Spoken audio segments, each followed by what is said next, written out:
Nau mai, hoki mai ki a the fold, e mihi ne, ko Duncan Greive toko ingoa. My guest today is Alec Kieft, who I'm guessing you haven't heard of him, but this dude might have made like the biggest cultural export from New Zealand, or one of them certainly, in the last 5 years. He's a developer for a platform called Roblox, which again, you might be only grazingly familiar with its existence, but Roblox is probably the single most powerful cultural force for kids now. I don't think that's hyperbole. It's just, it has become a massive part of where sort of pre-teens, he described the core of it as sort of 8 to 12-year-olds, where they play, interact, and kind of live in a lot of ways. I mean, I happen to have a 10 and a 14-year-old daughter, so one who's kind of sort of aged out of Roblox a bit, and one who's dead center of the demo. So I've got a familiarity with the culture of it. And anyone who's listening who has kids that age probably already knows what it is, which he explains better than I can. But the analogy he uses is that it's like YouTube for gaming, and basically it's a platform where you can build and develop games. There are hundreds of thousands of them and more being made all the time, and an algorithm serves them to you.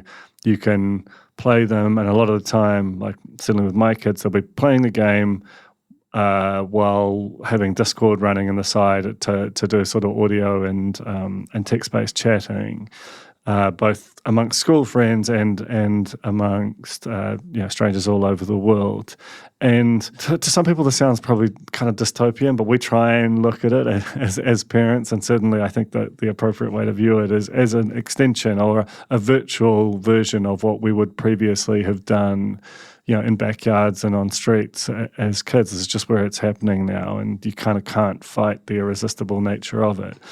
Alec was one of those kids. 2009, he starts playing on Roblox, and it just kind of gets him. And a few years later, he starts kind of messing around with developing his own games. A few years after that, he makes a game called Break-In, which is just become an absolute phenomenon on there. He's repeats some statistics that describe its scale, and they're so big as to seem almost unimaginable, but they sort of express just how wildly popular this thing is. And what I wanted, I should say, I got the tip to speak to him through Hal Crawford, the former head of NewsHub, who sort of came across Alec somehow and has basically always been on at me, just like, this dude knows about something that's really important that you and your listeners just don't. And this basically is you should consider this episode a passport to the world of Roblox, this thing that's absolutely enormous, and yet most of us are barely aware of and don't even see. But it's it feels like a window into where humanity is going. I really don't think that's overstating it. Certainly, and we discussed this, it's the best expression of what people are trying to make happen with the metaverse that's currently functioning. And yeah, there's just so much insight in it. Alec works full-time on this thing, and it's a very healthy living through this sort of revenue share. And we talk a lot about the business side of it too. But, if you're working in media or in communications, that's the audience of this pod, so I assume that's most of you. There are whole spheres of what we can consider media that we barely think about or talk about that are actually bigger, than things that are abiding obsessions that are sort of very present in mind. Roblox might be as big as the music industry in some respects. It's just enormous in terms of its scale and reach and the engagement. And particularly for children. I know that, for example, with our TV networks and with New Zealand On Air, we spend a lot of time, how do we reach tamariki? This is a big abiding obsession. And where have they gone? They're on Roblox. So they're on YouTube, they're on TikTok and so on, obviously. But the creative possibilities and the sense of play, he talks a lot about that everything has to be fun in Roblox because of who its audience is, and it's a really kind of sweet vision of it that he sells. So honestly, this one has been one of my favorite episodes in a long time. There's just a lot in it about Roblox and about where sort of entertainment, I suppose, in a broad sense, where media is going in some respects. So this is Alec Kieft, Roblox developer, on the Fold. Kia ora, Alec. Welcome to the Fold. Thank you very much. I was wondering if you could start by telling me a bit about yourself, like where you grew up and how you got into making games in the first place. Yeah. So I grew up Kapiti Coast, so that's just north of Wellington. I got into the game industry by first of all playing Roblox. So do I need to explain Roblox? Or? Yeah, well, I've got a whole question dedicated to that because I reckon you should assume almost zero baseline knowledge. Sure. Yeah. Yeah, Roblox is a platform for children's video games, although they're aging up currently, so I guess just video games in general, but primarily the audience is going to be kids in between the ages of maybe like 8 and 12 primarily. And so you can think of it sort of like how YouTube is a platform for videos, Roblox is a platform for children's video games.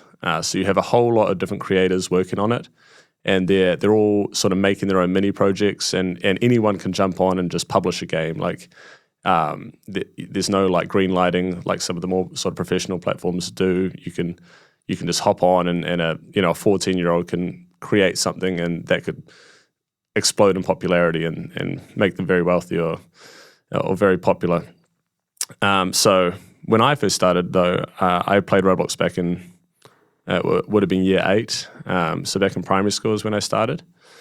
And back then Roblox was not big at all. Like it was a tiny platform. When roughly would this have been like? Oh yeah, sorry. That would have been 2009, I think, is when I started. Yeah. So yeah, Roblox was this unheard of platform. My math exchange teacher thought it was a math game. It wasn't a math game. So that's how I found it, actually, is because she had us all play it and we just got hooked on it and spent lunchtimes playing it. And it was 2014 is when I first started sort of trying to make little games. And there was no, I think at the time they had just introduced earning real money if your game got popular and people were buying things in it. So I played for many years just sort of at school with my friends. Everything's multiplayer. Roblox is a primarily multiplayer platform, so you're playing with other people, including strangers, mostly strangers. Yeah, and I just tried to make a game based on one that I had enjoyed playing, and it got really successful. It got to the #1 game, which at the time wasn't an impressive feat at all because there was just trash on the platform, really. So anything even remotely interesting would just shoot up to the #1 spot. And then, yeah, it became sort of a passion of mine.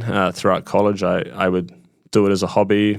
I would earn enough money. I'd earn, as much as someone with just a regular supermarket job would earn. But I absolutely loved what I was doing.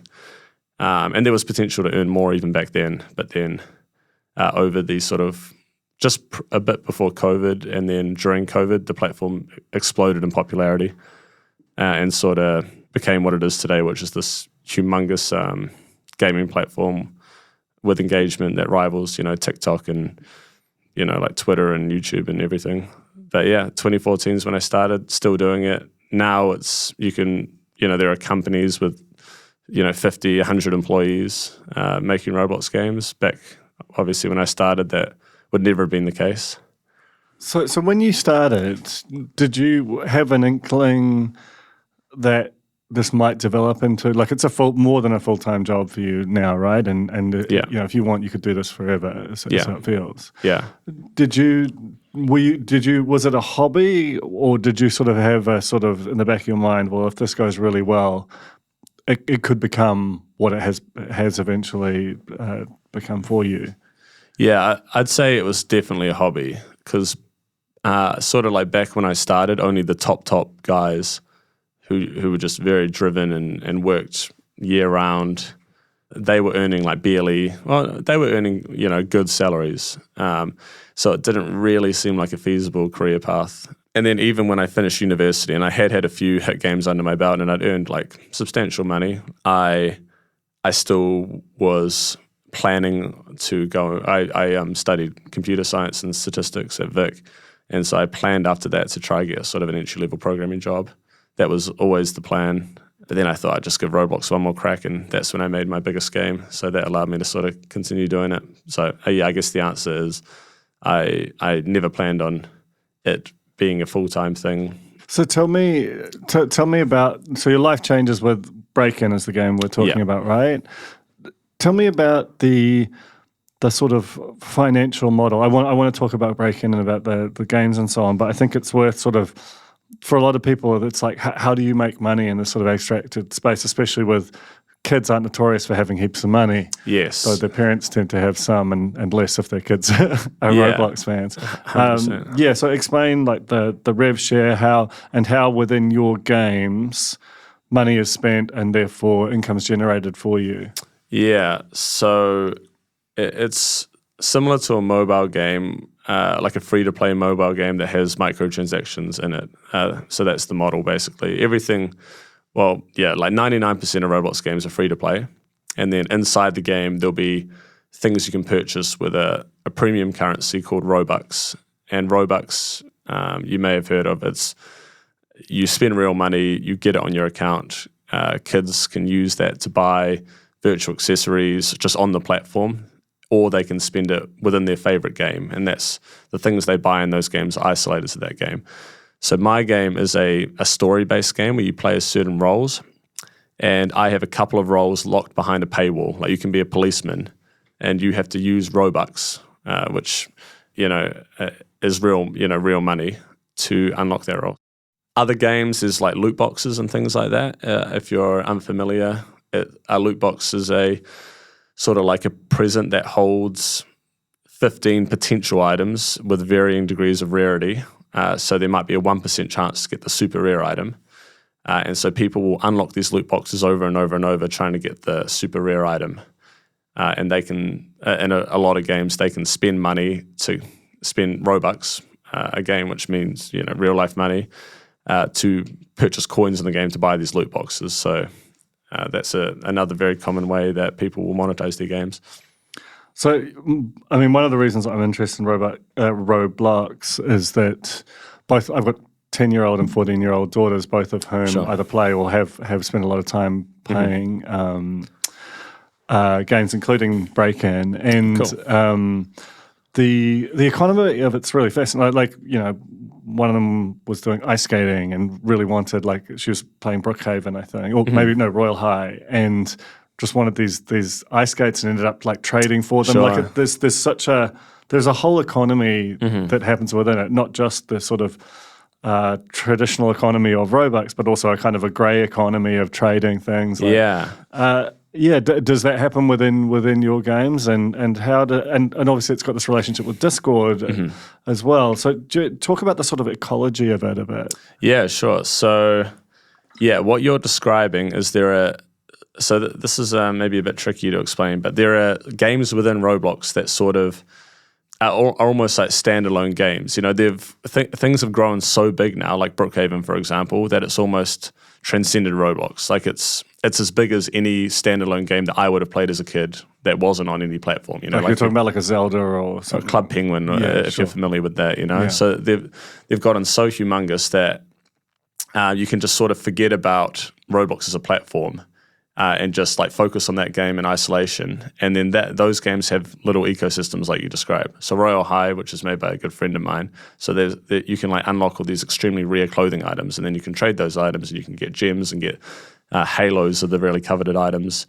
And so that is totally within Royal High. There's no impact on any other game on the platform. That's totally within that.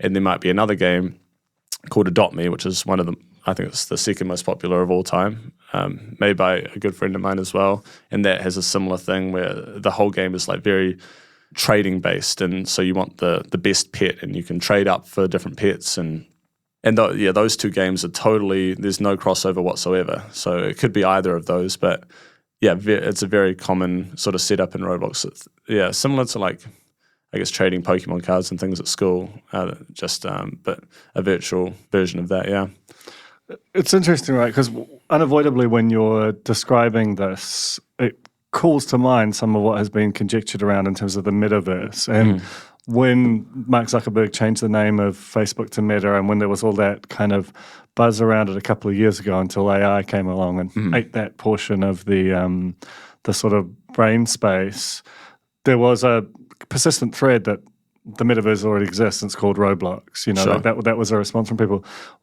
Do you think that like conception has merit and you know, because if you think about what you're describing, it does have some of those characteristics, or is it something that you think about at all? Yeah, I'm not like super familiar with all the like discourse about the metaverse and things. I do think that Roblox is definitely a much better representation of that than sort of like a lot of things that people have tried to create to sort of fill that idea of what the metaverse is meant to be. And if I had to make any comment on it, I would say that people have this sort of this maybe shared idea of what the metaverse looks like, where it's this sort of VR world where it's like a theme park, and there's this thing to do over here in this grand like castle, and you can like teleport to the pyramids in Egypt or whatever. And I think Roblox, the difference is that Roblox is like grounded in just purely what is fun and what people actually want versus like this grand idea of what it should be. So a lot of brands sort of tried to jump on the metaverse trend and sort of came into Roblox and have built these like very fantastical worlds. Like there might be like a Spotify island, and it's this like very grand island with like big piano like walkways that play music as you go over it, and hydro slides and roller coasters. And I'm just making things up. But that is very much the classic kind of conception of this fantasy world. That is someone's idea of what it should be, and yet there's often no one there when they build it. It's totally it's just totally empty compared to I guess like some crappy Roblox game where you have to run away from a rat or something, you know, like could have 1 billion plays, and then Spotify Island, which has been built by this team of 30 people, has got 0 people in it, because it's just it's created under in this image of what a metaverse world should look like, but it isn't what anyone actually wants. So that's sort of that's just like a very naive take, because I don't really know much about like Zuckerberg's vision for the metaverse or anything like that. That's just like sort of how it's sort of appeared in Roblox and how it's like manifested in Roblox is these they look good in a blog post. I think that's probably the purpose of it, and they do look good. Like they're very impressive visually, these worlds. But for me, Roblox, the core of Roblox has always been about. I'm gonna go on another side. Do it. So Roblox, I think, why I love it and why it's so great is like you can make something on the platform, and if it isn't fun, no one's going to play it. Kids are, they're straightforward with their interests. You know, if something is fun, even if it looks like crap, they're going to play it. They'll love it. If something has had hundreds or thousands of hours poured into it by a massive team and looks beautiful and in theory should work, if it's not fun, no one's going to play it. There's no way you can force it up like maybe you can in the App Store or something by shoving it down everyone's throats with advertising. Kids, they are very just upfront with their interests. They play what they enjoy. You don't need to have YouTubers or famous people play your game. You don't need to advertise it. If a game is fun, you can be a nobody. You can be some 13-year-old kid or a 16-year-old kid like I was, and it will shoot up the rankings because the game is fun. And that's what I love about the platform. So to sort of have these very like glamorous games being made with all these big brands backing them, but at their core they're not fun. Yeah, I think that I think that gives me faith in the platform, because I like that it's still at its core. It's like what works is fun. No, it's a great thesis. You touched on it there. The aesthetics of Roblox are quite interesting to me, and obviously effectively you're composing on someone else's platform, so it's dictated by that to an extent. But it always sort of surprises me. We think of gaming as this sort of linear journey into ever more refined kind of graphics and the Unreal Engine unlocking all kinds of potential in creatively and visually, particularly. And then you go to Roblox, and it's this kind of crazy Lego-ish. A lot of the stuff is super 2D, or it's very blocky. It's aesthetically confronting to people who are expecting something else from a modern gaming platform. Talk about that and why the sort of how you code for it kind of impacts the look and feel. I'll tell you a small story. So I have a friend who works on the Roblox platform, and he was in charge of sort of upgrading the little Roblox character, which is fairly universal across most games. So originally, back when I first started playing, it was this, little blocky guy with limbs that sort of didn't bend at all. So you're very limited by animations and things like that. And it looks just very sort of, what's the word? It's not very detailed. It looks a bit crappy, You can say it. Yeah. And so he put in all this time, and his team put in all this time to make this like bendy avatar. And now they've upgraded again, so you can play as a wolf or a squirrel or an astronaut, or and there's all shapes and sizes now.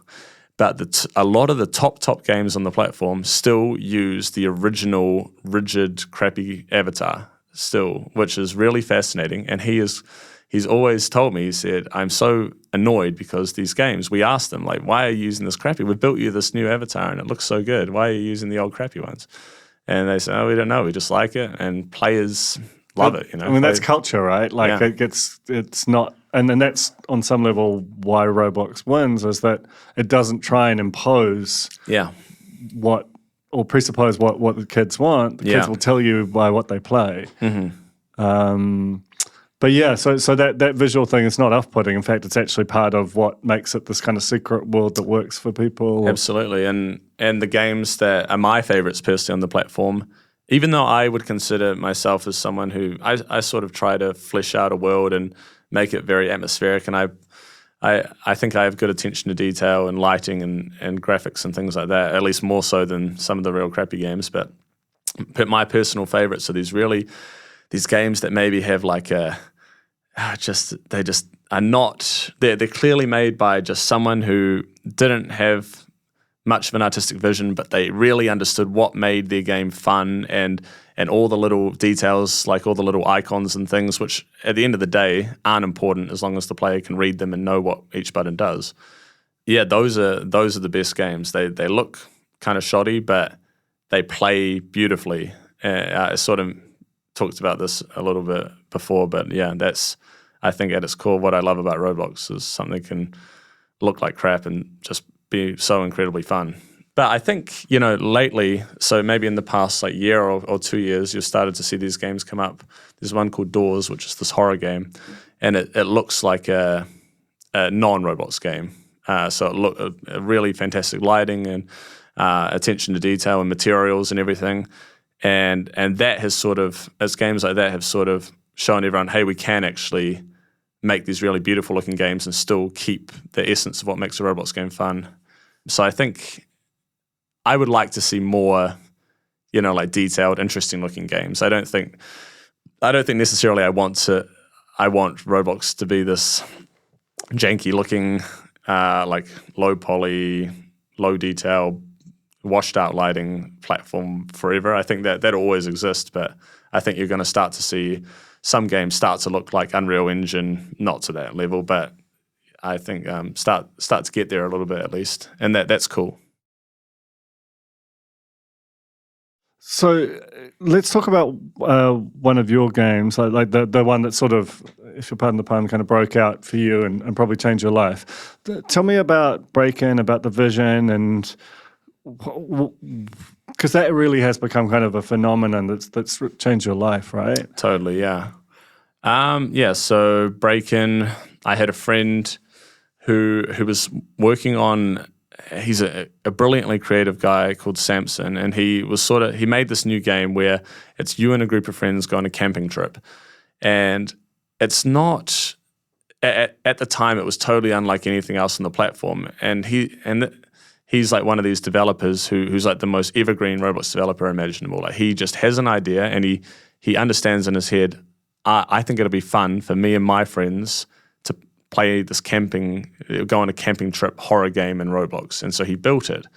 And I played it and I thought, wow, this is like sparked some sort of like idea in my head as well, because it was so much fun and so original. So you sort of just played out through this camping trip story. And I thought I would like to do my own one of that, but I don't want to do camping. I want to try to do my own thing. So I landed on, I sort of thought, how can I take his model? And there were a few things about his that I thought I would change this or that about it. So yeah, I landed on Break-In, which is a story about you're in a house and you're a family. That's the lore, I guess, of the game. So you play as different members of the family. Someone might be the dad with a baseball bat, or the mum with a med kit, for example, or a kid. And the story is that the purge is happening, the sort of famous movie franchise. Although my game, the purge is like not the same as in the movies. It's this group of bad guys with a villain called Scary Larry, and he's not very scary at all. So it's not really a horror game at all, but to a young kid it might be a little bit freaky. Yeah. And so you have to protect the house, you board up the windows, you fight off the bad guys. At the end, you beat Scary Larry. Sorry to the listeners who might want to spoil. There's a spoiler. But no, very simple. I think the family in a house and having that pressure of like, are the bad guys going to attack us or not? I think that was the key to the game's success. I think that theme really appealed to people, and yeah, it just really took off. Totally changed my life. Allowed me to continue making Roblox games full time. Well, what's some data that kind of expresses what taking off means? Yeah, the numbers like seem a little meaningless because.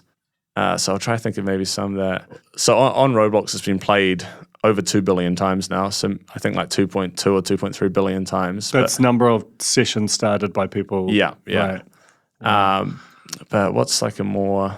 I can tell you how many individual accounts have played the game. So that might be a sort of more tangible stat. And I think it's at something like, well, the people who have made it to the first boss of the game, which means they've played at least 3/4 of the game, is something in the realm of like, I think it was like 80 million or something people or something. Yeah, like it's an insane number. And every time I look at it, I just think, wow, like that's surreal to me, especially because I don't have any younger cousins or nephews or nieces or any sort of just like kids playing Roblox that I know, so it's like, I don't get to see this, and just to imagine that there's this enormous number of people out there that are playing or have played my game is like, it's hard to comprehend that, I guess. Yeah, that's more than the population of the UK. Yeah, yeah, for sure. So, and then like another maybe more tangible number, the top YouTube videos on the game have like 25 to 30 million views on them. So that's maybe a number that is maybe a bit easier to understand. Do you want to? Can we talk about the role of YouTube and the kind of Roblox ecosystem? I guess because as I understand that it's pretty huge. There isn't. We were talking about this off air, but there isn't like a media where people go and review games and print or whatever like there is with other cultural forms. Like so, a lot of this stuff is litigated on YouTube, right? Yeah, yeah. YouTube is. It's huge, obviously, and it's very competitive. So a lot of the YouTubers are sort of always hunting for the next big thing. Some of them, now games are getting so big that YouTubers just pick a niche. So they might pick one particular game and they can build a career out of just making videos on that one game. Mine is a repetitive story game, so you're not seeing that. But for the YouTubers that sort of play a variety of Roblox content, they're always just looking for something interesting that would be entertaining for a video, and Break-In just was the perfect game for that. The relationship between YouTubers and developers, you both benefit from each other. So the YouTubers are always hunting to be the first to play the next big thing so they can have the biggest video. And then you as a developer, you get like a kickstart from their video because that will get you like a few thousand players or something in the beginning, which can be really valuable and accelerate the game's growth. So how it would normally look, and this is how it was. I haven't released a game and had to like every game I've released recently, I've sort of had a lot of hype built already. So I haven't had to sort of release a game with no advertising for a while, or like from the ground level. But from what I recall, you make a game, you got no one playing it. So what you want to first do is just try to get some friends in, or try send it to a YouTuber or a TikToker. TikTok's a new one that sort of people are experimenting with. People are making TikToks of games.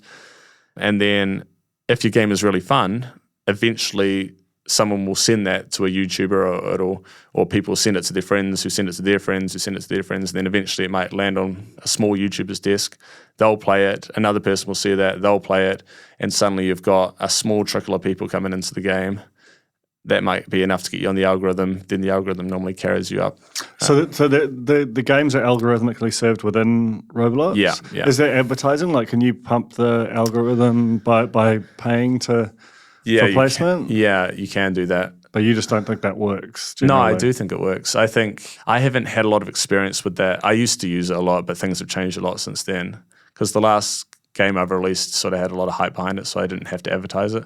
But I think if you're a new developer trying to get a game off the ground, that seems to be the way to do it, just to advertise on the platform, because you just need to get that first. You need to get enough players in the game that the algorithm can pick it up. And I'm not sure what you'd have to spend to get there, unfortunately. But once the algorithm picks it up, then you don't have to do anything. It just carries it the rest of the way. So can we talk a bit about Roblox, the corporation? This is a publicly listed, like a $50 billion plus kind of business behind it. And you can sort of think, like you said, that YouTube, but for gaming, is an interesting way to think about it. YouTube does, I think it's a 55-45 in the creators' favor rev share on advertising. Yeah. The in-game currency, which is the kind of equivalent, I suppose, for Roblox, it's like 25-75 in Roblox's favor. Is that correct? Sort of. So actually, a big portion of that goes to App Store fees. And, so the Apple tax will take 30%. Yeah, they take, is it 30 or? Yeah, so they take quite a bit. And then Roblox takes the majority chunk for server maintenance. They handle all the networking. They handle all the data storage and everything like that. Yeah. And obviously the Roblox platform, which is what you build the games on, is free. And then we're sort of left with whatever remains, which is, I think it is roughly like 23% or something. But the number, varies depending on who you ask. But yeah, it's a lot lower than other platforms. But I mean, like Roblox, the community sort of goes through waves of being like, we should be like, why can't we get paid a little more? But then Roblox comes back and says, well, we have to pay Apple and Google Play Store, and we have to pay for all, we're trying to build the platform out for you guys. And everyone's like, oh yeah, I guess that makes sense. And I don't know. I've always... You're at peace with it?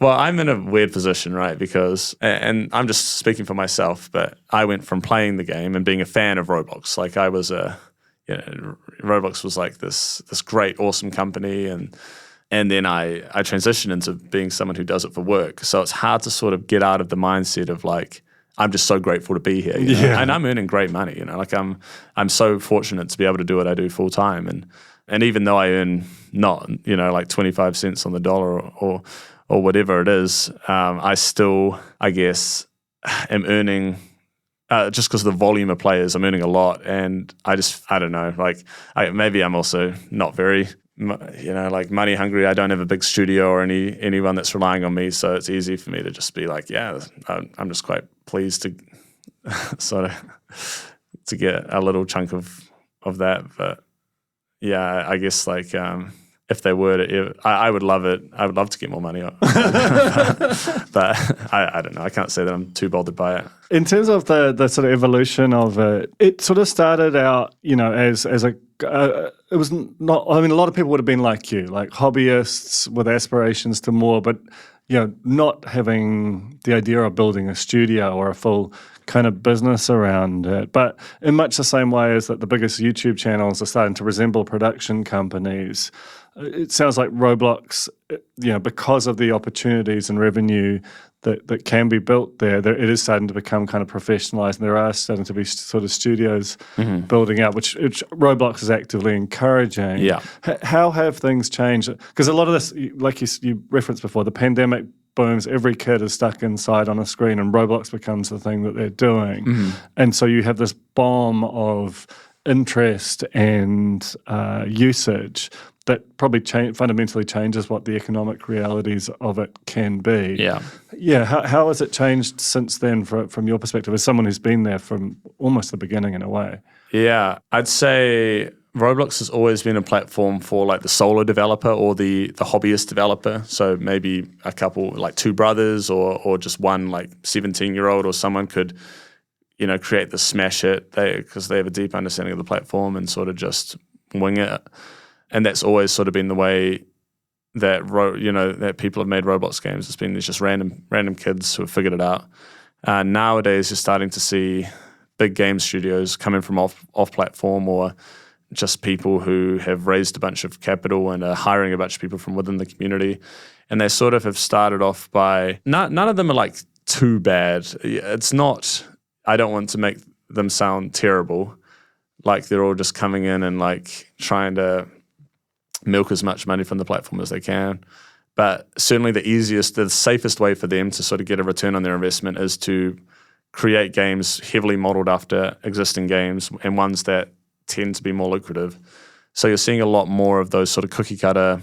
If a game does well, then other studios will swoop in and sort of just imitate it and maybe stick a brand in there or something like that. And so you're seeing a lot more of the samey sort of games and genres of games that are sort of designed to encourage people to spend money or to have that sort of thing. But on the other hand, I think because the platform has grown so much, there was a stat that I saw the other day, and I'm not sure if it's true or not, but I think the daily active users on Roblox has almost doubled since the middle of the pandemic to what it is now, which I thought was crazy. I wasn't aware that it had grown so much. What from what to what?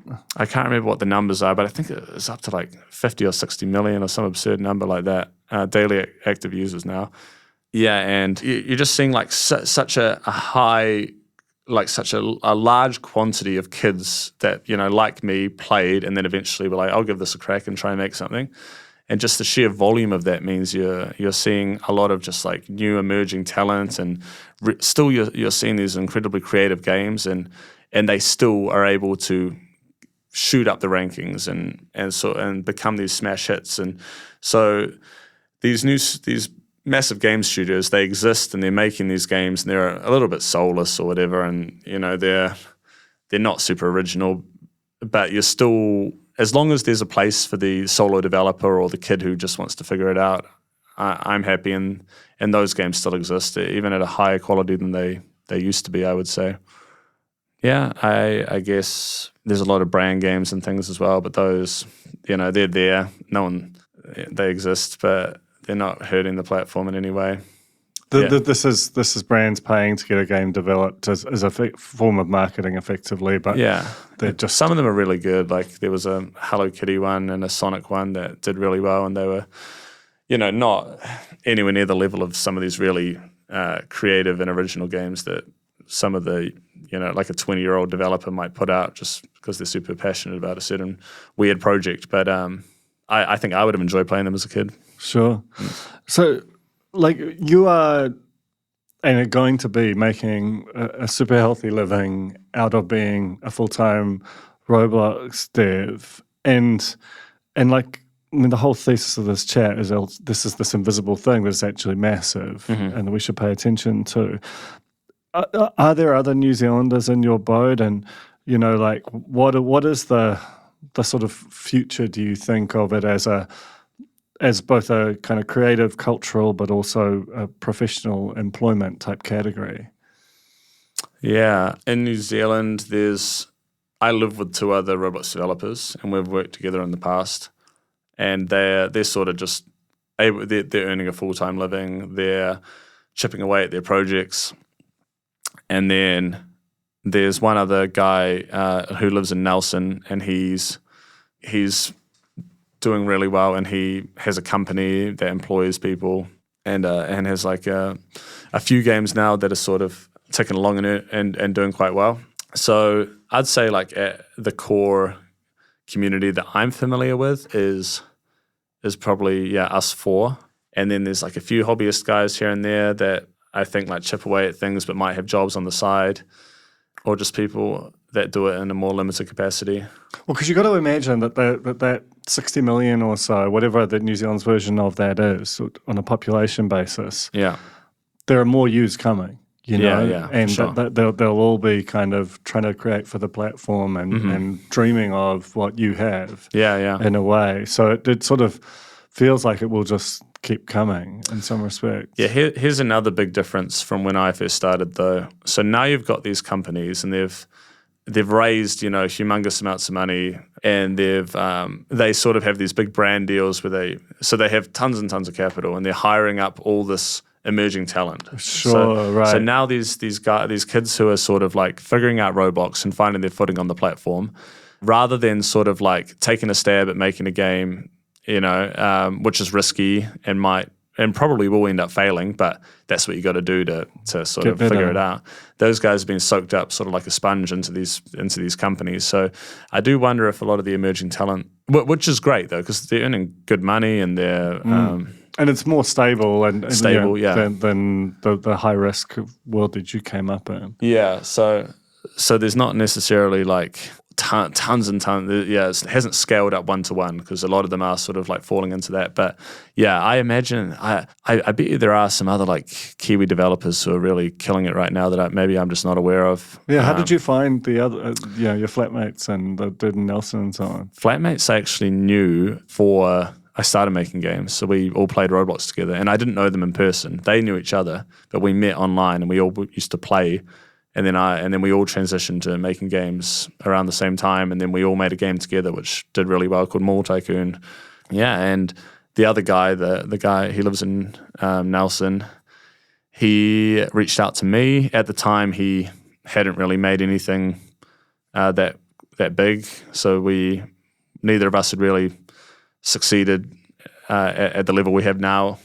Yeah, and so we just used to talk about game design, and we'd help each other out with projects and things. And I was messaging him this morning. We still talk constantly about game design stuff. And yeah, he's a very driven guy. I think that he's going to continue his company will grow and grow and grow. I think he's very ambitious, yeah.